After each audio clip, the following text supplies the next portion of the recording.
بسم اللہ الرحمن الرحیم الحمد للہ والصلاة علی آلہ اما بعد۔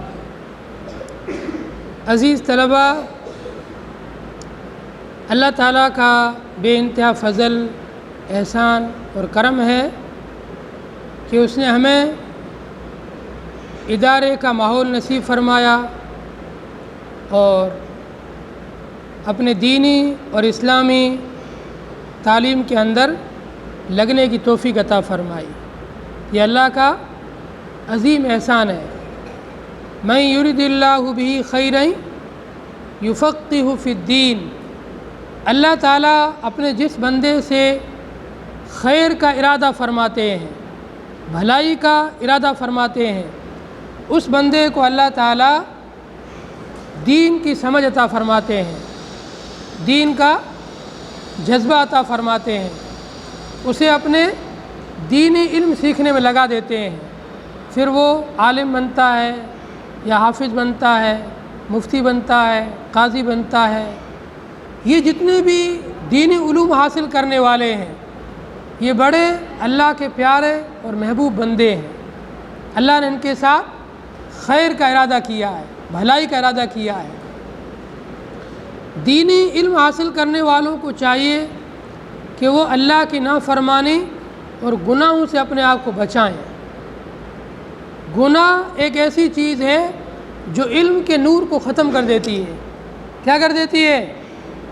علم کا نور گناہوں کی وجہ سے بجھ جاتا ہے، گناہوں کی وجہ سے علم کا نور ختم ہو جاتا ہے اور پھر علوم کے راستے بھی بند ہو جاتے ہیں۔ امام شافعی رحمۃ اللہ علیہ بہت بڑے امام گزرے ہیں، فرماتے ہیں شکوت الی وکیع عن سوء حفظی فاوصانی الی ترک المعاصی فان العلم نور من الہی ونور اللہ لا یعطی لعاص۔ امام شافعی کے استاد کا نام تھا حضرت وکیع۔ امام شافعی نے ایک مرتبہ اپنے استاد حضرت وکیع سے یہ شکایت کی کہ میں جو بھی حفظ یاد کرتا ہوں اسے بھول جاتا ہوں، مجھے پڑھا ہوا یاد نہیں رہتا ہے، سبق یاد کرتا ہوں پھر بھول جاتا ہوں۔ آپ مجھے ایسا کوئی نسخہ بتاؤ، ایسی کوئی چیز بتاؤ جس سے میں پڑھی ہوئی چیز بھولوں نہ، مجھے یاد رہے۔ تو ان کے استاد وکیع نے اپنے شاگرد امام شافعی کو یہ نصیحت کی، ترک المعاصی، اللہ کی نافرمانی کو چھوڑ دے، گناہوں کو چھوڑ دے۔ اگر گناہ کرو گے تو تمہارے دماغ سے کوئی چیز محفوظ نہیں ہو سکتی ہے، پھر بھول جاؤ گے تم۔ ہمارے بچے جو مدارس میں پڑھتے ہیں، نماز کا اہتمام یہ سب سے بڑا ثواب کا کام ہے، خیر کا کام ہے۔ اگر جان بوجھ کر نماز چھوڑ دی سب سے بڑا گناہ ہے۔ کیا ہے؟ سب سے بڑا گناہ نماز کا چھوڑ دینا۔ نماز اللہ کا سب سے بڑا حکم ہے، جب نماز چھوڑ دیتے ہو تو یہ سب سے بڑا گناہ ہو جاتا ہے۔ اس گناہ کی وجہ سے انسان کا دماغ کمزور ہو جاتا ہے اور پھر اسے کوئی بھی چیز یاد نہیں رہتی ہے۔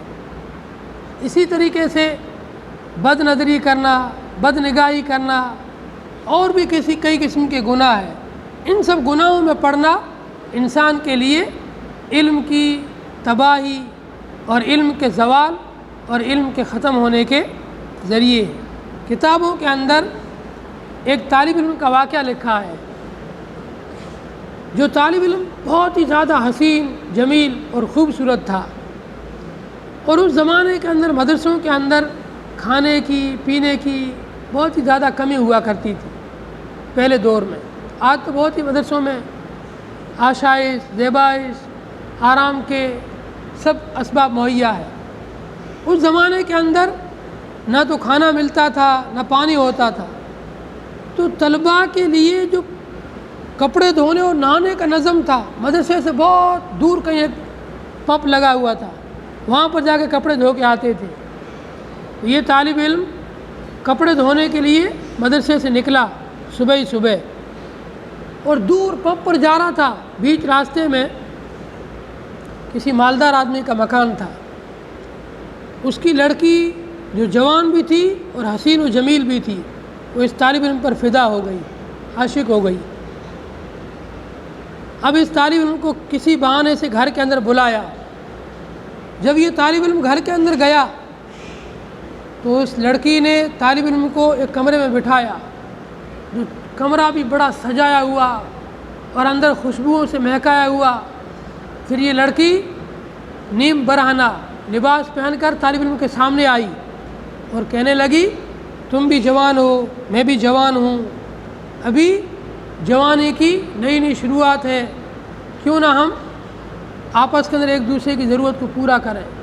طالب علم نے کہا، معاذ اللہ، اللہ کی پناہ، میں گناہ کے کام نہیں کرتا ہوں۔ اس نے کہا کہ اگر تم میری بات نہیں مانو گے تو میں تمہیں پولیس میں پکڑا دوں گی، تمہارے خلاف کیس کر دوں گی کہ میرے گھر میں داخل ہوا۔ تو طالب علم نے کہا، مجھے پیشاب لگا ہے، میں پیشاب کر کے واپس آتا ہوں۔ یہ اندر باتھ روم میں گیا اور پوری غلاظت لے کر اپنے بدن پر مل لی۔ جب لڑکی نے دیکھا ہے تو پورا ناپاک گندا ہو گیا ہے، اس کو مار کر کے گھر سے نکال دیا۔ یہ جلدی سے نل پر گیا، کپڑے دھوئے، نہایا، بھیگے ہوئے کپڑے پہن کر کلاس میں آیا۔ یہ شرما رہا تھا کہ میرے کپڑوں میں ناپاکی لگی ہوئی تھی، بغیر صابن کے دھوئے تو ہو سکتا ہے کہ بدن کے اندر سے کوئی بدبو آ رہی ہو، اس لیے پیچھے ہی بیٹھ گیا۔ اللہ تعالیٰ نے اس طالب علم کی پاک دامنی کی وجہ سے، اس گناہ سے بچنے کے عمل کی وجہ سے، اس کے بدن میں اور کپڑوں میں ایک عجیب قسم کی خوشبو پیدا کر دی کہ پوری درسگاہ، پوری کلاس اس کے بدن کے خوشبو سے مہکنے لگی۔ تو استاد کہنے لگا، یہ اتنی تیز خوشبو لگا کہ کون آیا ہے؟ تو یہ طالب علم اور زیادہ شرمانے لگا اور سمٹنے لگا کہ ہو سکتا ہے کہ میرے کپڑوں سے بدبو آ رہی ہو، اس لیے استاد کہہ رہے ہیں۔ تو استاد نے 2-3 بار پوچھا تو طلباء نے اس کی طرف اشارہ کیا کہ یہ ہے، ابھی نہا کر آیا ہے، اس کے کپڑے بھیگے ہوئے ہیں، اس سے خوشبو آ رہی ہے۔ استاد نے اس کو کھڑا کیا کہ کھڑا ہو، کون سی خوشبو لگا کے آیا ہے؟ یہ سہمے ہوئے کھڑا ہوا اور چپ چاپ نیچی نگاہ کر کے کھڑا ہے۔ استاد نے جب زیادہ اصرار کیا کہ بتا کہاں سے خوشبو لے کے آیا، لگا کے آیا ہے، تو اس نے پورا واقعہ بتایا کہ استاد جی میرے ساتھ یہ واقعہ پیش آیا۔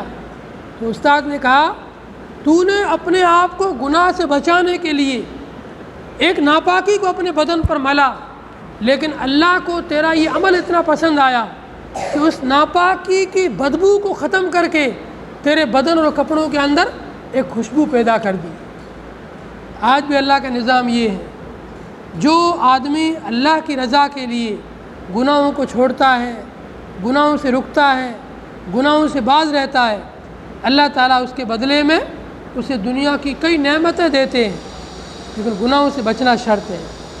اس لیے مدرسے کی زندگی میں سب سے پہلی چیز اخلاص، دوسری چیز گناہوں سے بچنا، تیسری چیز محنت، جد و جہد، اور چوتھی چیز استقلال، پابندی، لگاتار کئی سال تک محنت کرنی ہے، تب جا کے کامیابی ملتی ہے۔